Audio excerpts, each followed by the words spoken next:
All right, we're back. The neurotransmitter portion of the program. It doesn't take as long, but it's extraordinarily important. So I typically I'm going to take it from the top since I'm basically because I talked a little bit about acetylcholine, but this will look at it more completely, and I'll expound upon all of these. So effectively, there's a lot of them. Maybe you're gonna have to know about 10 or so of these that are there, but there are many, and there's a lot of them that are we call them neurotransmitters. You will see later they're probably more appropriately labeled neuromodulators. They it's not so much that they necessarily depolarize or hyperpolarize, but they in some way, shape, or form alter the signal a little bit. And a lot of times when we look at medications that are work on the nervous system, very often, frequently, you'll say mechanism unknown. They're probably in that category of neuromodulators. The medication my wife takes for her trigeminal neuralgia, carbamazepine, known as Tegretol by its trade name, the mechanism is still unknown. And that's true for a lot of pharmacological agents, even if they've been around for a long time. So, and what people don't realize, unlike the neuromuscular junction, which is all about acetylcholine, most nervous system nerves will emit, depending on the stimuli and what level of the stimuli, different two or more neurotransmitters. That's particularly true when you think about tetanus. Okay, the upper motor neuron, the nerve your from your brain or your spinal cord, roughly from your brain going to your spinal cord, or along the cranial nerve tree, the nerve communicating with the nerve that's going out to the muscle will emit either something that's going to excite or non-excite, if you will, to either excite or inhibit the subsequent nerve. And that's really how tetanus works. When we talk about tetanus, why you get a tetanus shot and what the disease of tetanus is, effectively, it causes that blocks the nerve's ability to inhibit, so all signals become excitable, and eventually, because nerves are constantly being stimulated, it will cause what we call spastic paralysis. So, and there's a lot to understand here, and we look at them chemically and by what they do, and then again, frequencies play a significant role. Uh, Acetylcholine is really the one that you need to know the most about. It's everywhere. And you're going to see the next chapter we do, and we may even introduce it today, is the autonomic nervous system. And there's effectively four nerve interactions in the autonomic nervous system. It's involved in three of them. So it's the main, not just the neuromuscular junction, not just the brain, but the pivotal compound in the autonomic nervous system. So it's really important. Okay, and the earliest treatment for Alzheimer's, if I hadn't mentioned it to you before, was a medicine called Aricept. I do not know if they're using the same treatment today. It worked limitedly on my mom for about a year, back around, let's say, 2009, and it basically prolongs. It is an acetylcholinesterase inhibitor in the central nervous system in the brain. Because, again, those that we use peripherally and their worst implication could theoretically be, chemical weapons. But this is one that got quite a bit of usage. And like I said, it was effective because they felt there was a tie-in with acetylcholine levels and Alzheimer's. And acetic acid and choline, easy. Don't worry about the name of the enzyme. The acetylcholinesterase, remember that very, very well, because that's applicable to both nerve and muscle. So again, acetylcholine, the most widely distributed, and as we sort of touched on it as we concluded yesterday, there are three ways, and acetylcholine basically demonstrates it, that neurotransmitters are removed. They can either diffuse, acetylcholine does that. They can degrade or be metabolized, broken apart once they're no longer a unit, they're no longer a neurotransmitter. And most commonly what we see, certainly in the central nervous system, is a process of reuptake. And the choline undergoes reuptake or resynthesis. So it's brought back into the nerve, travels along the neurofibrils back to the soma or the cell body, and gets resynthesizes acetylcholine to be reused. Catecholamines, a very important category because by and large they are all excitatory for the most part in nature, certainly in the brain. And the ones that we see in the brain are dopamine and norepinephrine. The ones that we see peripherally from the adrenal gland is epinephrine and to a lesser extent norepinephrine also. And they are all synthesized from tyrosine. It's not the I guess more so that because there are three of them and they're all from tyrosine, they got that name. Originally, when I did pharmacology, these 50 years ago, we had very limited, depression was very difficult to treat. And we used powerful agents, and we used things called tricyclic antidepressants, which you still have some limited use today. The theory was that because we knew these were typically excitatory, that it was a lack of them that was leading to depression. We know depression is much more complex today. So that realm of antidepressants did, and every so often you'll see if you get a prescription, he'll say these are simple amines. They're also known as monoamines. And monoamines are broken apart, metabolized, if you will, by something called monoamine oxidase. And its shorthand was MAO. And what we used, a lot of these early agents were called MAO inhibitors. The idea is if you blocked monoamine oxidase, you make these more abundant. People had a lot of problems, spikes in blood pressure, near stroke conditions. And so the fine print on your pharmaceuticals will often say, do not use if you're on MAO inhibitors, et cetera, et cetera. Okay. And many of these, the tricyclic antidepressants, were able to enhance the degree of exocytosis from the secretory vesicles of these. And I used a bit of it because we were using it for diabetic peripheral neuropathy in something called Elavil. And it got its name because it was trying to elevate the spirits of the quote unquote clinically depressed, not for major depression, but for minor depression. And now most of those, as you will see, have gone into serotonin. So those being biogenic amines, they're mostly from amino acids, and we have removed the acid portion.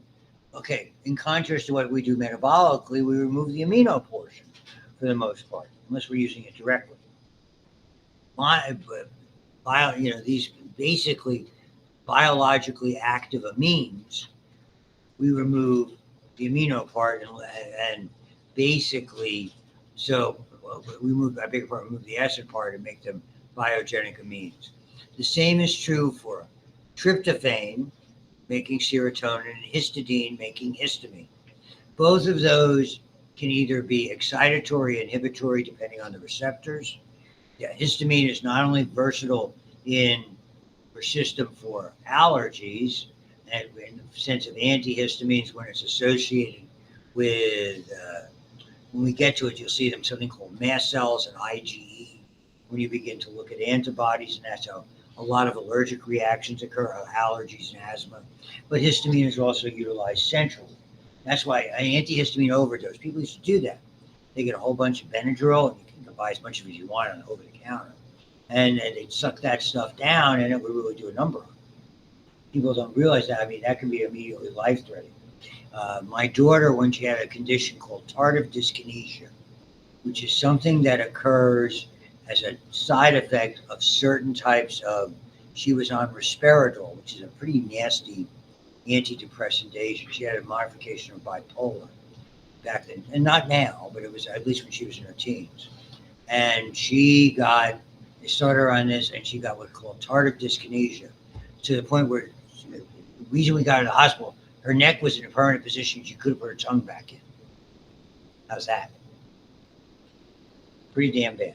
And they ended up giving her intravenous Benadryl, which is a whole lot different than taking Benylin cough syrup like you would give to a baby to get to sleep if they have a really bad cough. So, I mean, you have to be and manage to reverse the situation. So tardive means sort of irregular, intermittently static and slow dyskinesia movement disorder. Was there. So that alone in and of itself was somewhat interesting. The serotonin to me is the most versatile one that we have today, and most of the treatment that we utilize today vis-a-vis for various depression, eating disorders, obsessive compulsive disorders, and the original poster child for this was Prozac, and basically Prozac and Paxil, Zoloft, all of them, they've morphed over time. They've just tinkered with it chemically and basically addressed it to try to limit the side effects or make one better for children and one better for adults. It's kind of the pharmacology. And they are in a category that also you should be familiar with called SSRIs, which stand for selective, because it's only special receptors. The other S is for serotonin. And again, the magic way we do this is reuptake.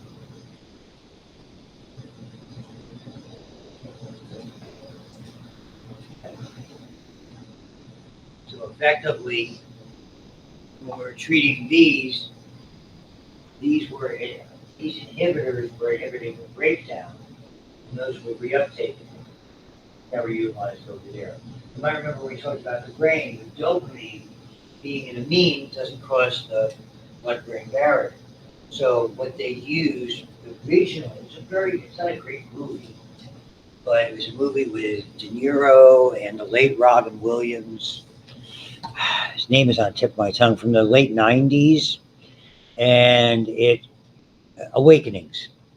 And it had to do with the early treatment of L-Dopa, which was the precursor substance that was used a lot to try to, again, De Niro was a sort of like a dysfunctional, out of it individual who was harmless, but they were trying to bring him back so he could interact with people.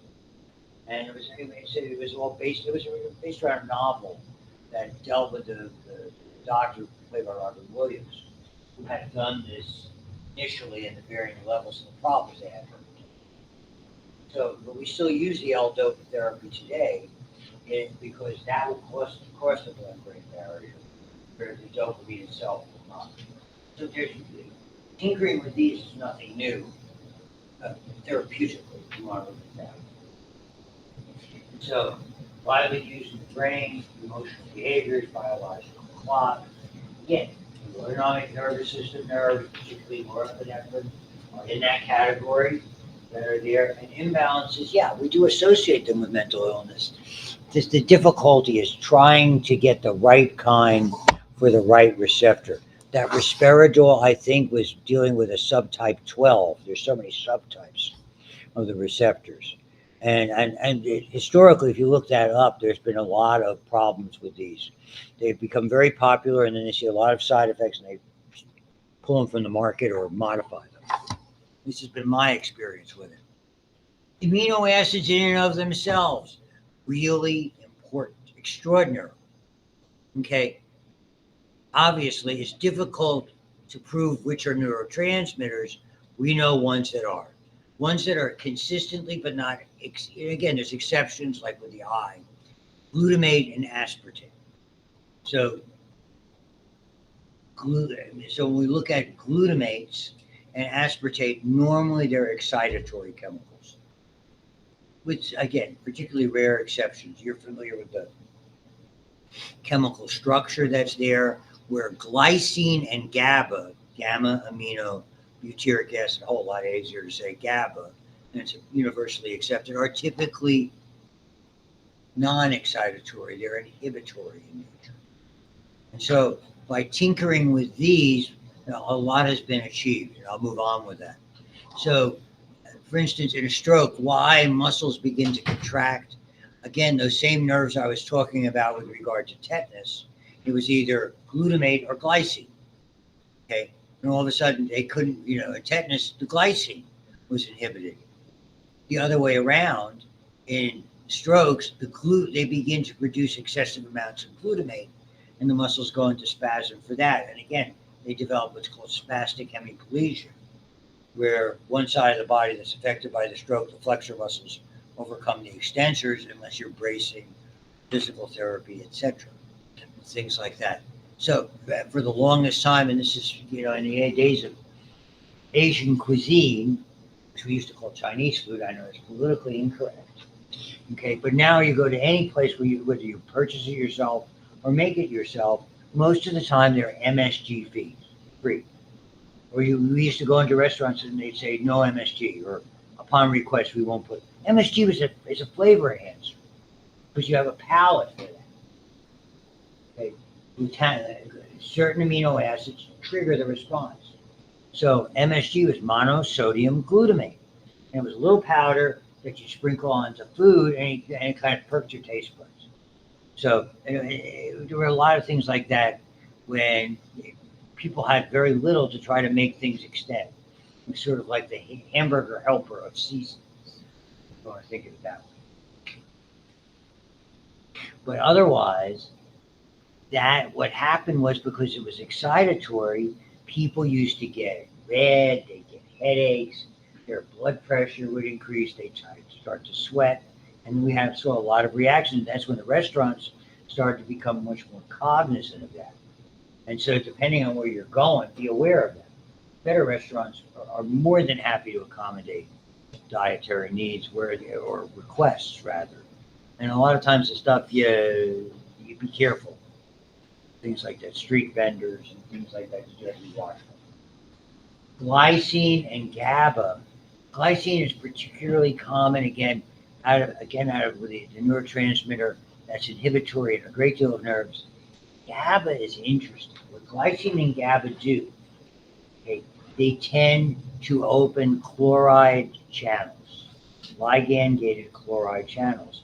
And chloride is outside of the cell, not inside of the cell. So when a negative charge enters the cell, it hyperpolarizes it. That's why they're almost exclusively like that. That's how alcohol works. That's how most sedative agents work, which are benzodiazepines, Valium, Ativan, Xanax, ones you've all heard about. They are basically hyperpolarized. Frankly, what we talk about with alcohol is known as a disinhibiting agent. So what it does is inhibits, but it's indiscriminate. It inhibits a variety of pathways, including the ones that usually inhibit, let's say, atypical behavior. So you all know somebody who, when they drink, who might be very sedate otherwise, all of a sudden when they drink, they're kind of a wild child, And you'll see, if you haven't seen it, you will. And so sometimes it's like that. I always, context of my daughter, with a previous boyfriend, they never physically fought with each other, but boy, it got close every time they drank. And it was like, then everything was magnified. And then there were problems. So it's just, some folks are like that. That they were great together other than when they were drinking. Unfortunately, they were drinking a lot. Not that would occur to any of you. Okay. Neuropeptides. Oh, I love them. This is a little bit, and I was looking up a little bit of this stuff, bless you, because in MCAT, I remember listening to Dr. Hillwig was commenting about certain endorphins really being produced in the brain and associated with the pituitary gland, which is an area we were looking at. Well, we'll start with these. These are, again, short-chain polypeptides. Famous ones, substance P. Okay? Substance P is an agent, and we know it interacts with pain. And when it is present, it will trigger certain kinds of pain signals, usually accelerating or enhancing them. And so you might remember when we talked about joints back in advanced anatomy, those topical capsaicins, those red pepper extract creams, they work by depleting substance P. They don't work for everybody. They work, in my experience, about a third of the people. I started using them 35 years ago on patients. About a third, and we used it for diabetic peripheral neuropathy again, because it was very hard to treat. So it worked for about a third had no effect, and a third couldn't tolerate it because it irritated their skin more. So it was There's a limited sample, and it's just in a practice of, let's say, 100 patients, but I was always very careful and said, hey, if you ought to have to purchase this stuff. It wasn't prescriptive by nature. It was expensive. When it started, it was like, hey, just get a small tube and see if it works. If it works, great, buy more. Doesn't, don't. And if it hurts you, stop right away. Don't make a big investment. So substance peak. When you hear about TENS units, is anybody familiar with that term? Trans electronic nerve stimulation. It was very in vogue, again, 30, 40 years ago. Colleagues of mine, though I did, and you can get these over the counter, effectively for pain, you put a little sensor and have like a little device you could wear on your belt or your pocket or your purse. And you could adjust a very low level signal that would almost be like radar, jamming radar, in the sense it would alter the transmission. Not everybody didn't work for everybody. I had colleagues who would hook those up on their post-op patients very successfully. So it didn't work for certain individuals. Sometimes it didn't. So it's not here. It's not in this chapter. It really doesn't have anything to do with neurotransmitters. But if anything, it underscores one of the most difficult things, particularly for those of you going into medical or medically oriented careers. It is pain. Pain is very difficult to deal with. For the longest time, I used to say the hardest job I had was trying to keep people from being addicted to pain medicines. I mean, with certain conditions, shingles, we didn't have Valtrex. I mean, you were just trying. It was like Percocet, and it was codeine. You were dealing with a lot of significant problems, a lot of addictive disease. And it was long before we started to see pain clinics. Pain is multifactorial. And it's really, some people don't trouble. I used to take pain medicines ridiculously. And now I can't even tell you the last time I took one. Can't even tell you. Because most of my surgeries have been urological. And frankly, basically when I asked the urologist, he goes, frankly, it doesn't work. He says, you're just, go take an ibuprofen. You'll be fine. That'll be as effective as any painkiller you can take. I didn't take those. So it's interesting. They don't always work. And I don't even want them. So naturally occurring morphine-like substances are endorphins by definition. And there are a variety of them. Okay. So, and it is very much perception. When you think of what pain is your body telling you there's a problem. So the problem may still exist. Now, it's good news and bad news. If it's masking, and that's what the problem is with strong pain medicines, if it's masking something that should be treated, then you could be missing the boat and indeed something bad or even potentially tragic could happen. On the other hand, it's very useful because it eliminates the need. So there are certain things that do it. For years, when running was in its infancy, they talked about the runner's high. There was a certain point where certain individuals, when they ran or did exercise, well, it broke through the wall, it doesn't hurt anymore. And it really was probably just a natural release of these compounds. And yes, some of them, and echoing what Dr. Hillick was discussing, are produced by the pituitary. I don't know that it's necessarily clear whether it's posterior or anterior pituitary when we get into endocrine system. And it's different than perception and intangibility. To underscore the point, when someone comes in very often when you suspect appendicitis, okay, you don't give them pain medicine. You don't give them antibiotics because those are masking agents. You put them on fluids and you watch them. Because if you mask it, if it flares, it'll get worse, and then you're going to take them and remove their appendix.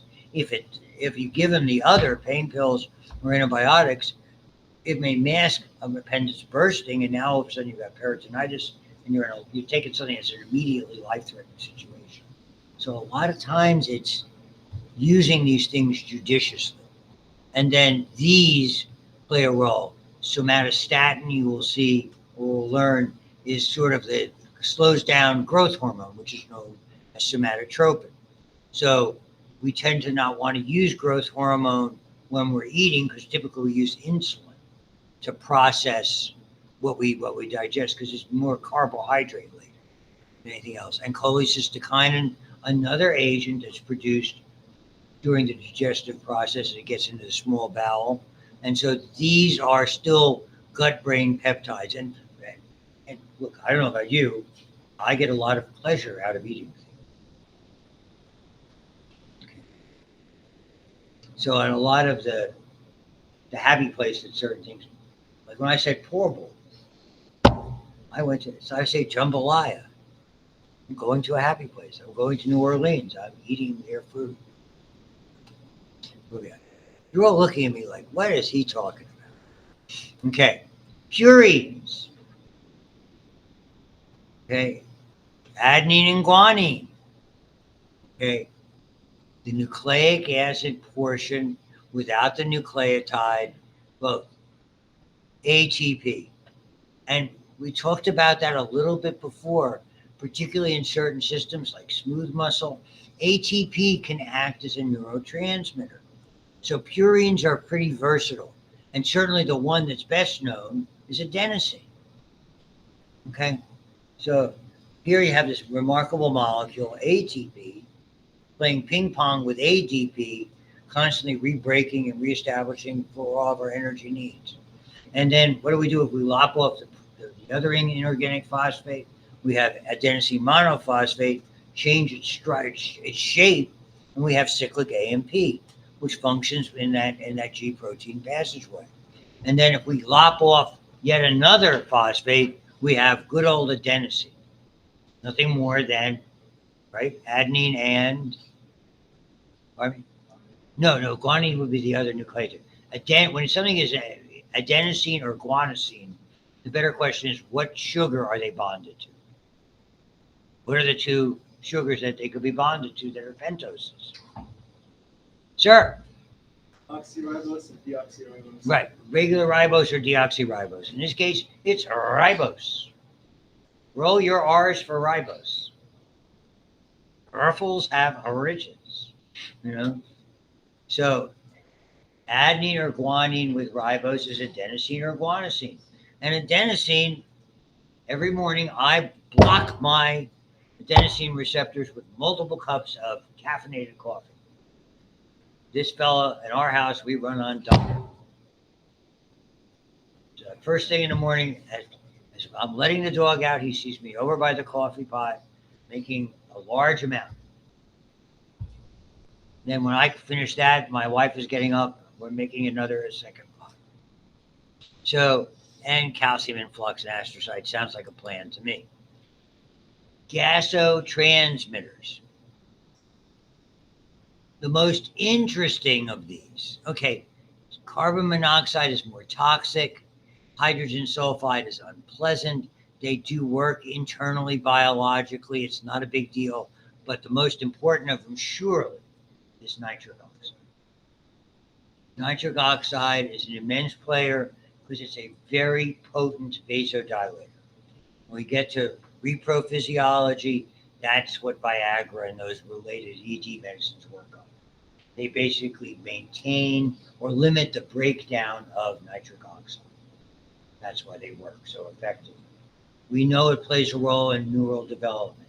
We know it plays a role naturally being released by blood vessels to alter. So if there's increased blood pressure, you naturally release with stretch receptors nitric oxide to dilate those vessels so they're not damaged. So we're learning more and more about that. And technically speaking, it's a gasotransmitter. Okay, G protein receptors in the brain, lipid soluble, synthesized on demand. And so we know brain-wise, we know it's playing a role, as well as the smooth muscle relaxation, which is sort of the classic understanding, particularly with vascular dilation. That's there. And it's a little hard to talk about carbon monoxide because we encounter it, but its role is not immense, let's say, in the body, because when we encounter too much of it, it's immediately toxic. And we deal more about that with carbon monoxide poisoning when we talk about the bloodstream, which is a very interesting topic. And so that's all part of it as well. I don't know enough about the hydrogen sulfide except it's rotten egg smell. Yeah. But you can see the nitric oxide, and that's interesting. Uh, Being able to play a role in whatever it does, whether it's reestablishing channels or creating bypass channels around stroke damaged areas, I don't know. But we've seen a lot of people who do very well post stroke where you, and again, that's the error that people say, well, grandma had a light stroke, it's not a problem. No damage. If she had a stroke, there's brain cells that die. Whether or not there's tangible limitations is a whole other discussion. It's like, oh, a light heart attack. It's not like light reading.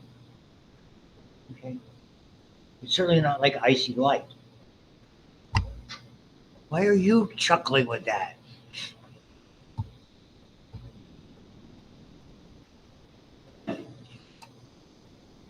Okay, now here's something that I think many of you are familiar with.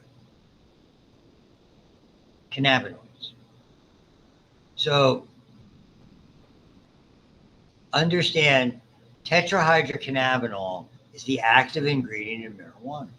It's a very interesting molecule because we already have it in our system.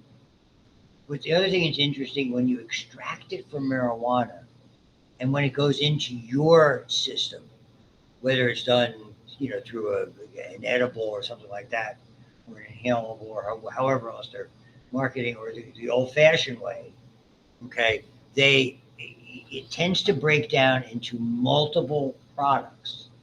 The ones we hear about the most are the ones that you see advertised in this 4,000 stores that you can go to, whether you need a medical card or not, don't know. So, and we have known for years that there are certain things that are very, very effective that have been associated with tetrahydrocannabinol. Most notably, okay, antiemetic. People it curtails vomiting and it stimulates their appetite. Certainly, it relaxes them. And they have used that traditionally, that originally it was a class 1 substance, meaning it had no medical benefits. And then over time, it enhances, and really, this other use that I forgot to mention, it really augments and enhances pain medicine. So you're able to use less pain medicine to substitute that.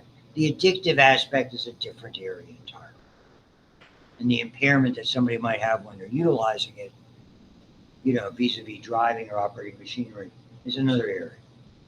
So I think it's one of those interesting molecules and interesting products as we look at it more, things like that. So G protein linked receptors in the brain, it's lipid soluble. So again, things that are lipid soluble stay in your system longer. And in the age of drug testing, one needs to be aware of that. So just for instance, that's why when they do random drug testing 2 or 3 times a week for people who have cocaine dependency, because there's a relatively short half-life. And if you test randomly and frequently, okay, as opposed to other substances that disappear right away or other substances that last a long time. So all of those were in an age where that became a significant issue vis-a-vis hiring. One had to be aware of that as well. I guess what I would state is you disclose what you need to disclose in a job if they ever do drug testing. So if you're taking a prescribed medication, they are aware of it, whatever it is. Okay? Learning and memory, neuronal development, the appetite and the nausea, and again, to some extent, augmenting and mitigating pain is worth talking about. So, what do? So, one or two things, with the exception of neuromodulators, where it's less clear. They depolarize or they hyperpolarize. They either excite or inhibit, period. More likely to fire, less likely to fire. GABA and glycine, usually inhibitory. Glutamate, usually. Always use the word usually, because there's always exceptions. Acetylcholine and norepinephrine bind to at least 2 receptors with opposite effects. As you will see when we look at the autonomic nervous system. And particularly acetylcholine is almost always excitatory. And here's the big player. Number one on the hit parade, don't forget it.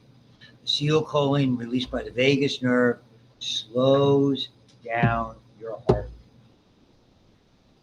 It's the key. It's all from your autonomic nervous system. That's the oddball with acetylcholine. Direct versus indirect. Okay. Rapidity of neurotransmitters is this ion channel. Yes, ma'am.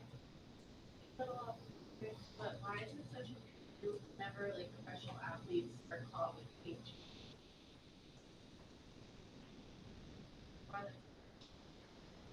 I,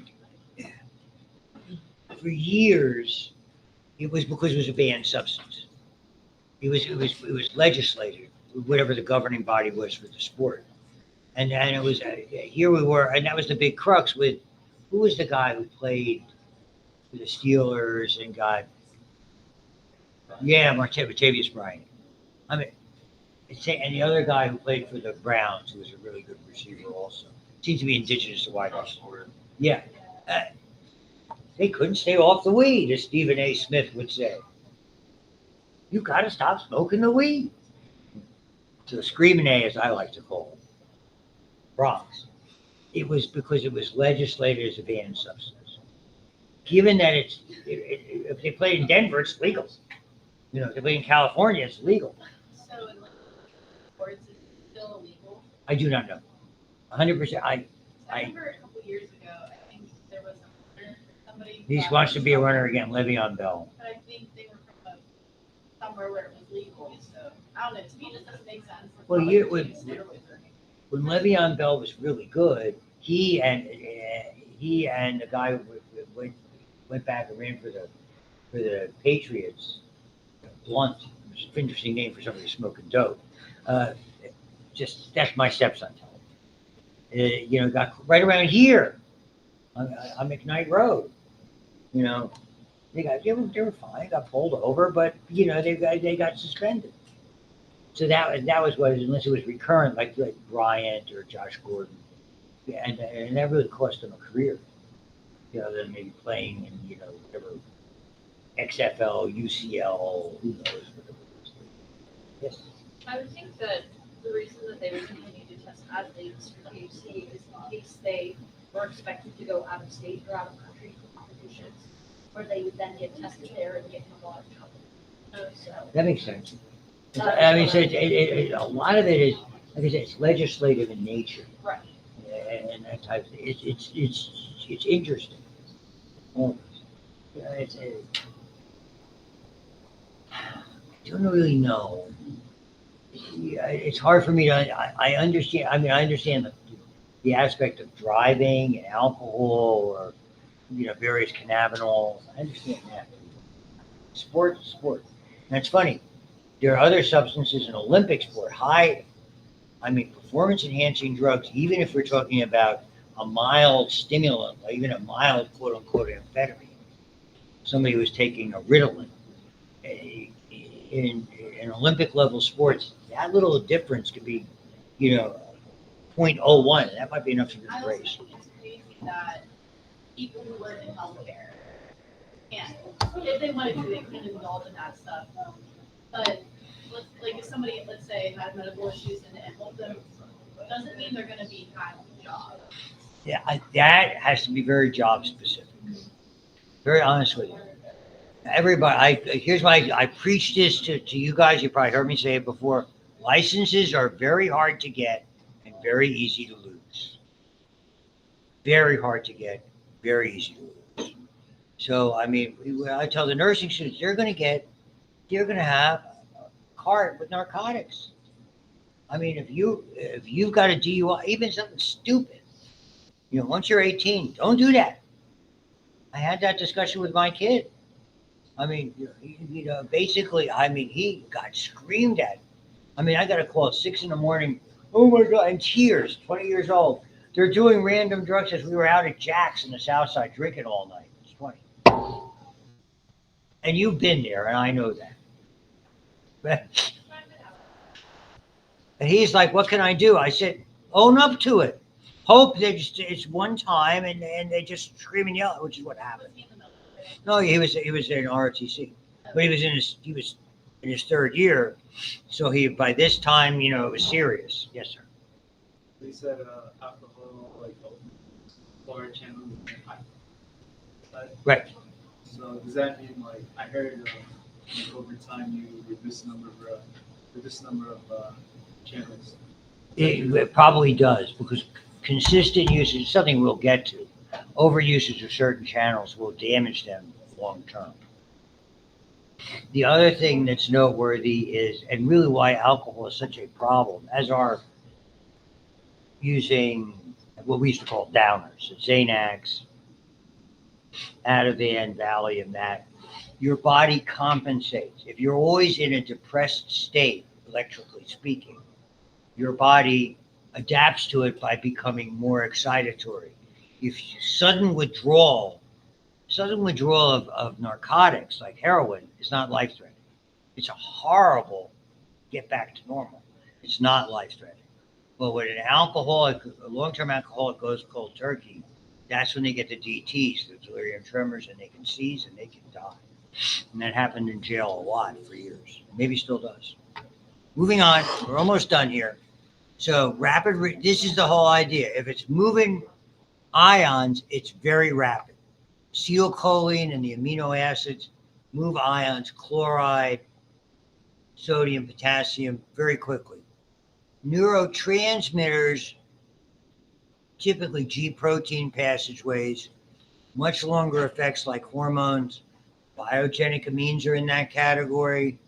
Neuropeptides, dissolved gases, they are more of that kind of an effect.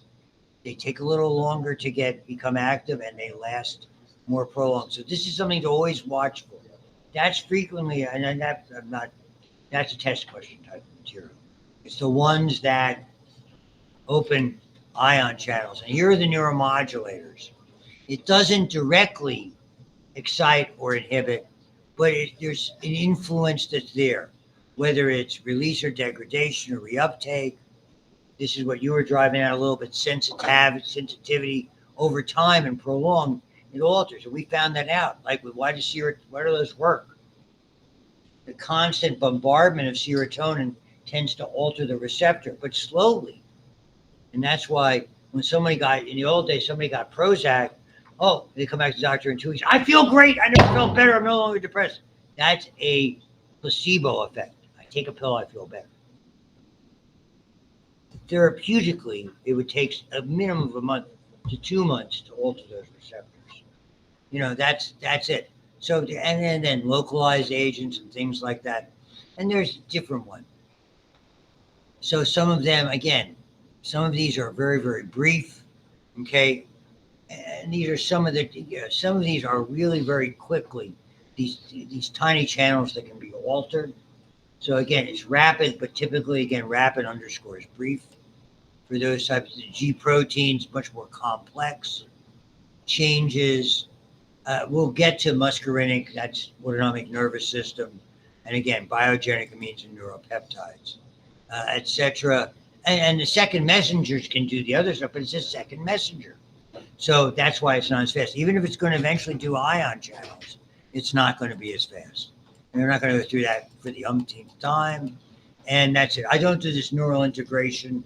This basically talks about different kinds of things that occur where they discharge the most, where they may discharge a little more easily, things that occur in series, reflexes, and the less simple it is, the more of these interneurons they have. If you have one, it's comparatively simple. If you have more than one, it becomes greater levels of complexity. These are parallel processing. You smell something, it triggers a memory. Okay, and then these different circuits we're not going to do. Thank you. We're starting chapter 14, autonomic nervous system, on Friday.